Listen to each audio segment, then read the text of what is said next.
That was because at the time I was consuming a lot of drugs and snorting a lot of cocaine. Yeah. And for more than 10 years, I would have a life that wasn't the healthiest and wasn't the more supportive. And it was just having fun and just trying to make sense out of it. I really believe there was a bag of meat and bones about showing people that we have power within ourselves. And that's why I became a master hypnotist, is because before I tried to have control over my life by consuming drugs and doing things that other people were showing me as cool.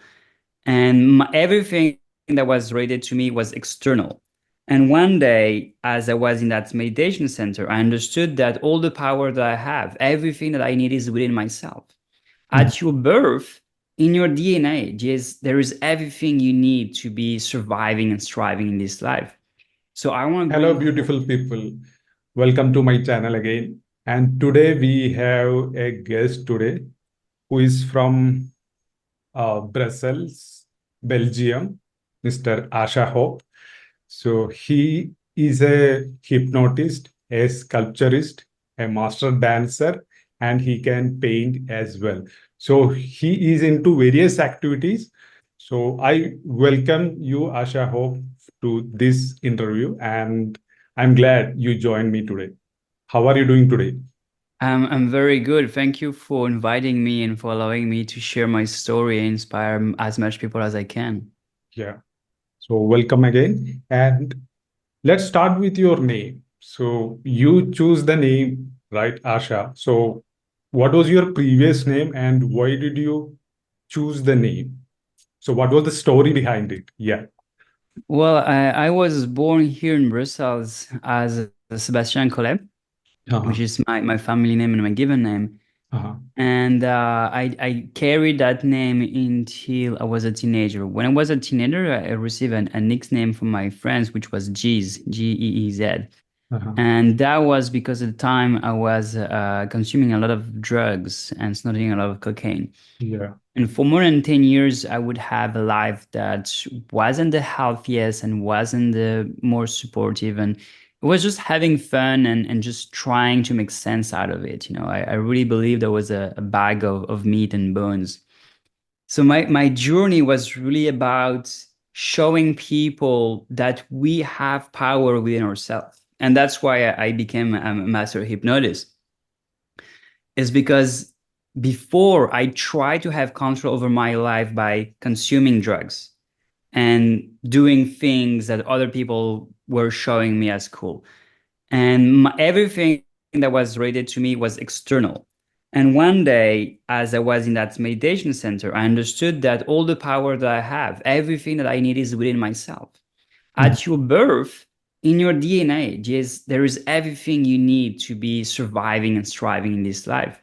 So I want to bring hope to people saying, hey, maybe you have a life that you think miserable. Maybe you think you're a failure. But that's just because you're looking at other people and saying, I'm not like them.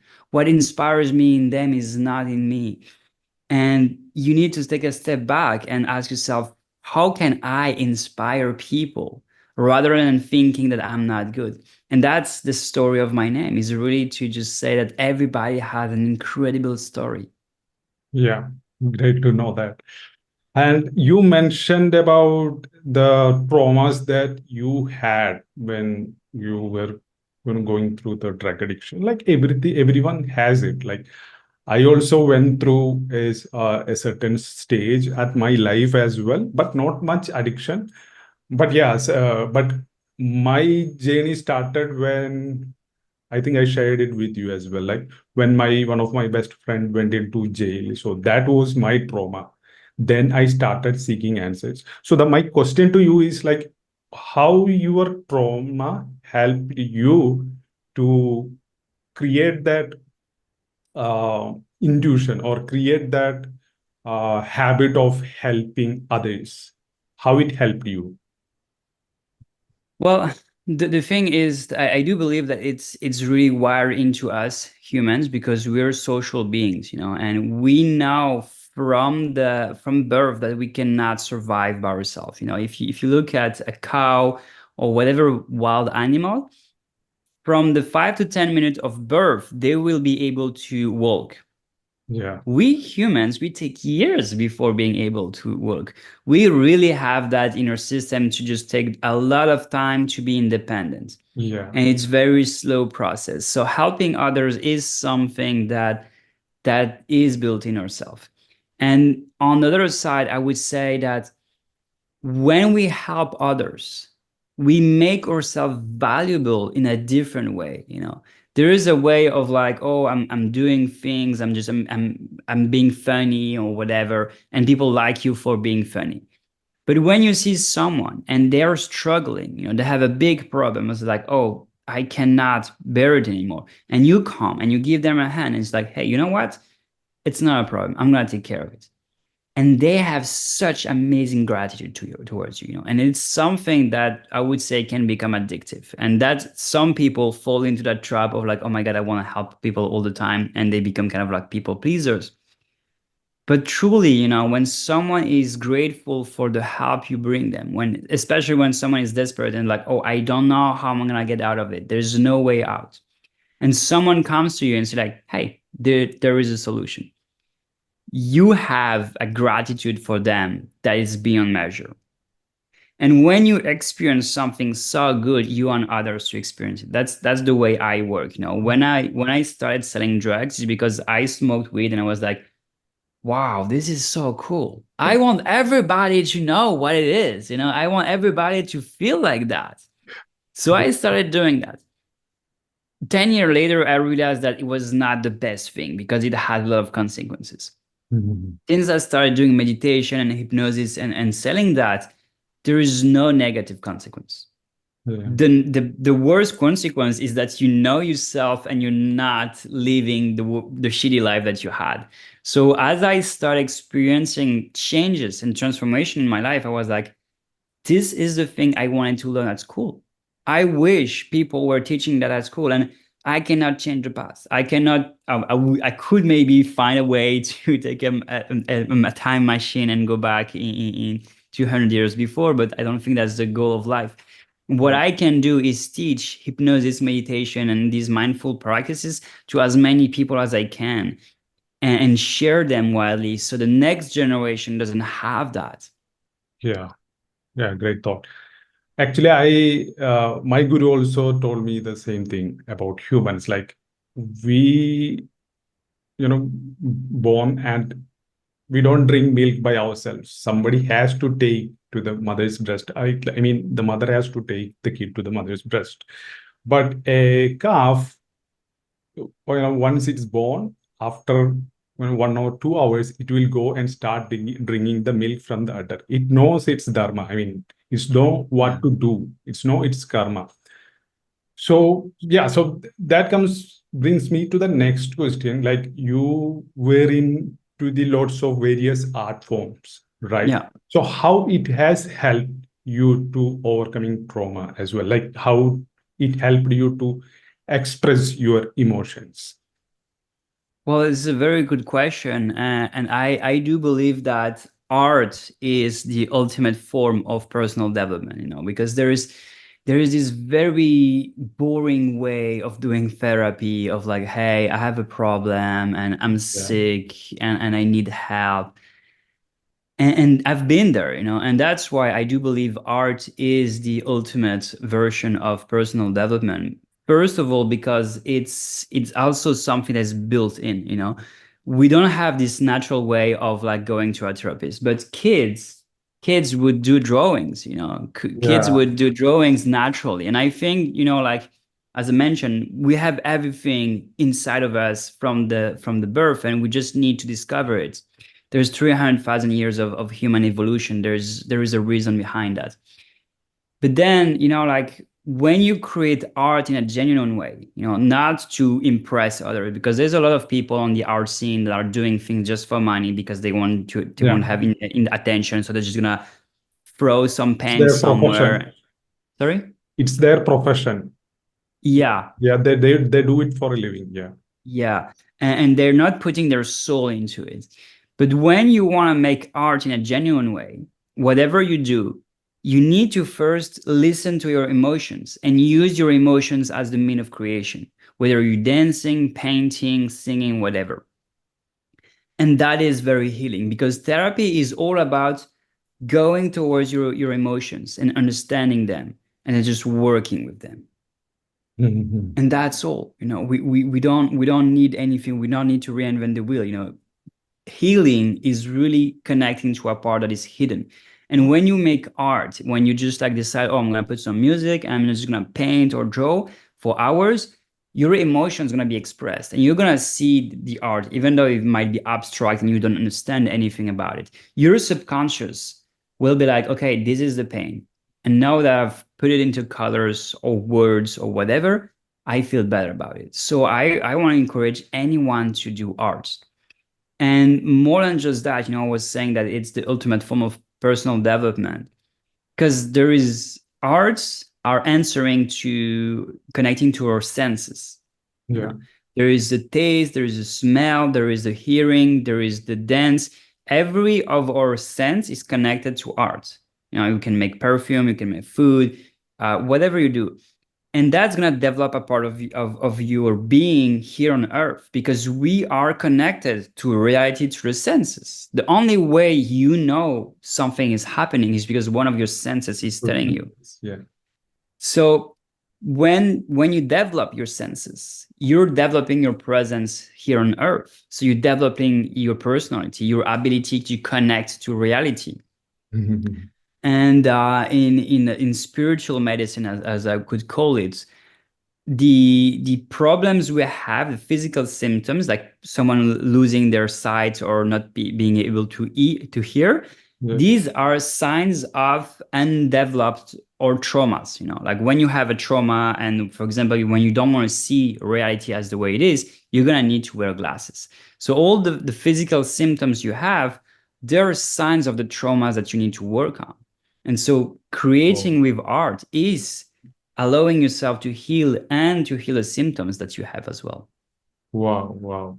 Great. So, let me ask you this, like, do you follow any routine to get into the your art form? I mean, that that mindset, that flow. Yeah, flow is the exact way. Mm. So do you follow any routine, or do you believe in routine? Well, I don't have a special routine for art, I would say. My life is built with different routines. So to me, like I meditate every day 1 hour when I wake up. Uh-huh. And on average, I do 1 hour of yoga, and I do some sport almost every day. Uh-huh. And I think this is my routine, and all the rest is life. And my routine is really like the preparation, like when you eat some food in order to just have energy. For me, what I do is I have a series of practices that allows me to connect with myself, Yeah. and whenever I need to express myself, I'm always ready to go. There was a time where I would need to close my eyes, start thinking, what do I want to express? But I've passed that point. I've learned to just always be connected to myself and just really express the things that are coming. Like I also, like when I'm getting stuck at something, maybe creating content or creating ad copy for my customers. What I do is I just go and open any random book and read a paragraph. So then I think my right hand side brain, then it gets started working. I think you know that. Our left Mhm. brain is logical brain and right side is the brain that controls these art forms and everything. So it helps me to get started, reading something. So that's why I asked you about it. Great. So yeah, you are into hypnosis, right? Yeah. So when did you decide to help others uh, using hypnosis to get into their superhuman uh, st what do you call superhuman mentality, right? So Yeah. how did you came to that? Like what was the reason behind it? Yeah. Well, the main reason, I think, like I always wanted to help people. When I was selling drugs, I think that's also a part. I had anxiety, I had ADHD, I had issues. Uh-huh. And I felt like drugs were giving me a way to do it, but it was not the best way. And when I arrived in India and I spent that 3 months in that ashram, Uh-huh. I discovered that it was a different way and that many people were asking for it. Uh-huh. And that made me realize that it was a choice of career that I could take. Before that, I didn't know that people would spend large amount of money onto coaching, onto healing, onto whatever. It was not in my awareness. And so I was just like, oh, I want to do that. I didn't know exactly how I would do it. I was transitioning to be fully vegan at the time. So I was just like thinking, oh, maybe I can help people become more vegan because I love cooking and I'm a vegan chef. So I could do that. So I started doing on Instagram about veganism and how healthier food is helping you and how taking care of yourself with food is important because so many people are disconnected from their food and they don't know how to cook. I was shocked when I saw traveling around the world how many people don't know how basic food can be cooked. For them it's just I need to go to the supermarket, buy something, put it into the microwave, and that is the only way I know how to make food. When I saw that, I was shocked. I really wanted to start with that, but it was not really the thing that I could do. I wasn't really like so much into it. And Mhm. then COVID hits. And when COVID hit, I was just like, I don't feel like I Where, can do that anymore. one question, were you in India when COVID hit or? No, I was in Indonesia. Haha, okay, okay. Yeah. Okay, okay, great, yeah. Continue. And there I reminded myself that when I was a student in advertising, I had some hypnosis. And I was like, oh my God, I remember that was easy. That's something anyone can do. Even if you have like some health issues that you cannot get out of your bed, you Uh-huh. can just plug something into your ears or just play some hypnosis on YouTube and it works.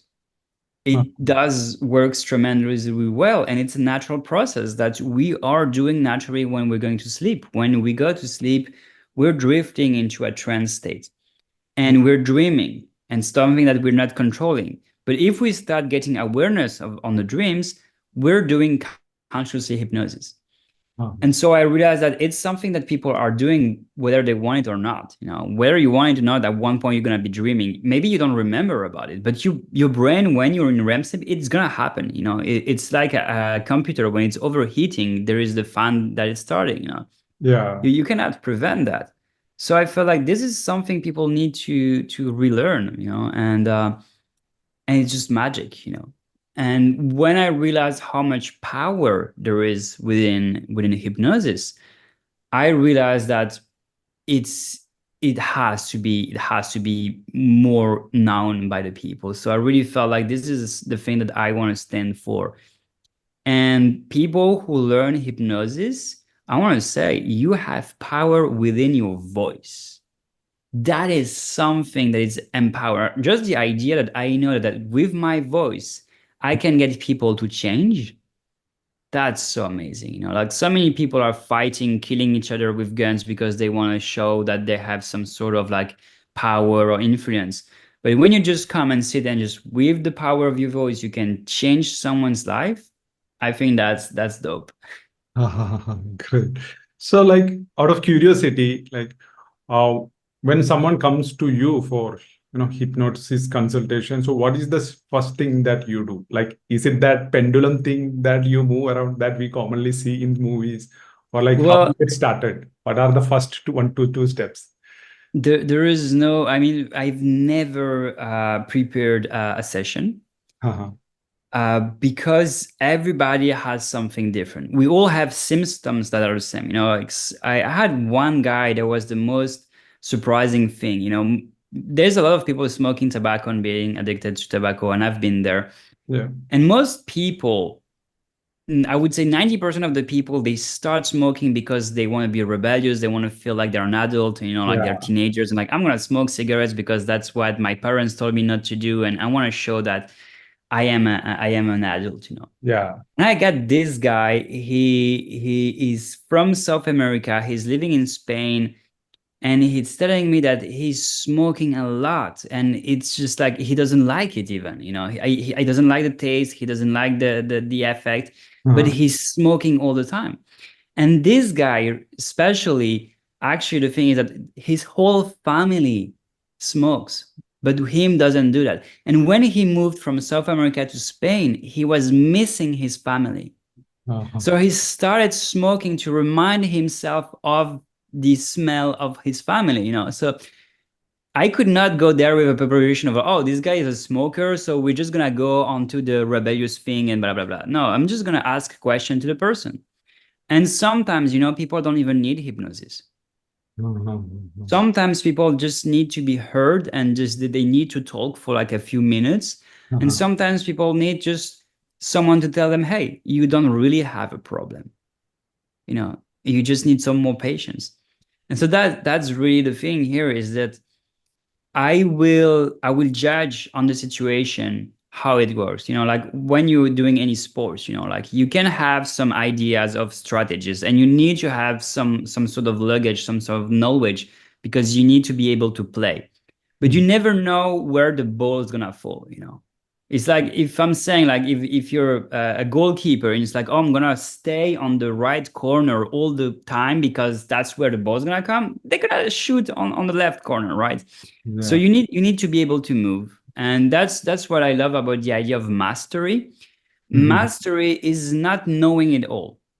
And Mhm. it's not looking for the next big thing that's going to revolutionize the thing. Mastery is knowing the basics well enough that you can go everywhere with it. And the very simple thing is walking. Walking, there's two steps to do: right foot, left foot, whatever the order, it doesn't matter. What you need to do is, when one foot is on the ground, you put the other one. And Yeah. that's all. With just that, the basics, you can go everywhere you want. You can learn to run, you can learn to dance, you can learn to walk backwards, whatever. Uh-huh. But if you know the first two steps, you can go everywhere. Yeah. And that is the when I was doing the mastery for hypnosis, that's the thing that just blew my mind. It's just like, if I know just how to listen and to answer to the person, I can get them anywhere. And Mhm. that just dropped me all the idea of, I need to learn so many things. Yeah. What I need to learn is to listen to people, and then just see what's next. Uh-huh. Great, great, great.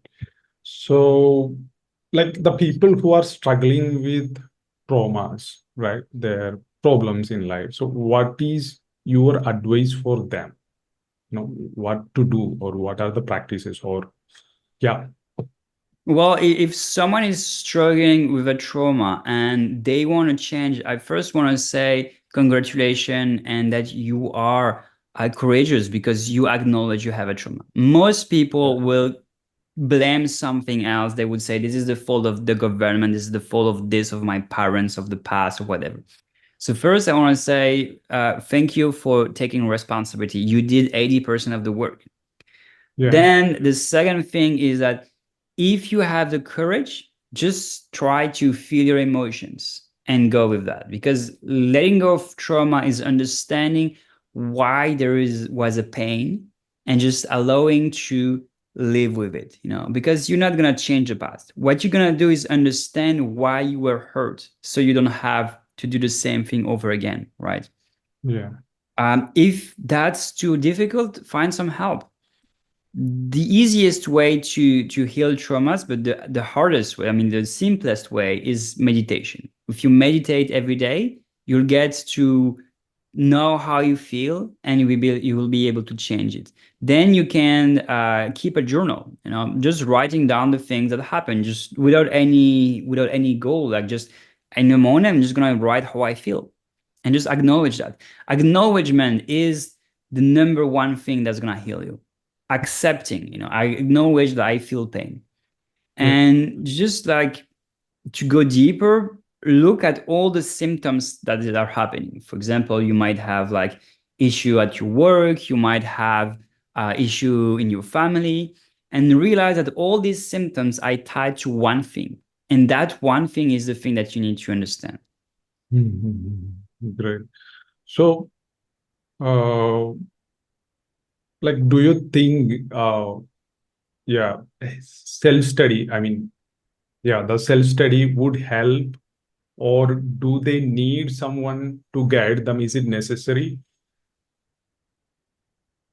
It is way faster when you're working with someone, because that person is gonna be able to see your blind spots right away. I mean, if they're paying attention. Yeah. The thing is that having a good knowledge of yourself is also very important. Just because we live in a society and people will ask you things all the time. And if you don't know yourself, you're gonna engage yourself and give you words for things you cannot give. Mhm. So knowing yourself, so there was some juice. Yeah. Knowing yourself is very important just to be able to be alive. So I would encourage anyone, even if they don't want to do therapy, to have a practice to learn more about themselves. And if they want to heal the fastest, is doing by group. Mhm. Then there's nothing faster than doing group healing. Great. Cool. And I know that you have a community for the people who want to overcome trauma. So could you share about it as well? Well, the community is not focused on healing traumas, but it's a community for entrepreneurs to grow their business with more spiritual practices than using systems or whatever technology we have. Yeah, okay. And healing trauma is part of growing a business. The size of your business or whatever job you have is just gonna grow at the speed of your own growth. Mhm. So in this community, I'm sharing a lot of healing, but also I'm helping people to find more fulfillment. Because Great. in order to be more successful, we need to do things that we love. Do you think lifestyle is the problem for the modern people to get into traumas or the problems? Is it the lifestyle? I would say lifestyle is it's a symptom. Mhm. What is the problem is really the disconnection we have with ourselves. Uh-huh. Great, great. So yeah, it was great talking to you, Asha, and thanks again for joining with me on this podcast. And for the people who want to join to Asha's community, I will share the link down below so you can join there. And is there any requirements for the people to join?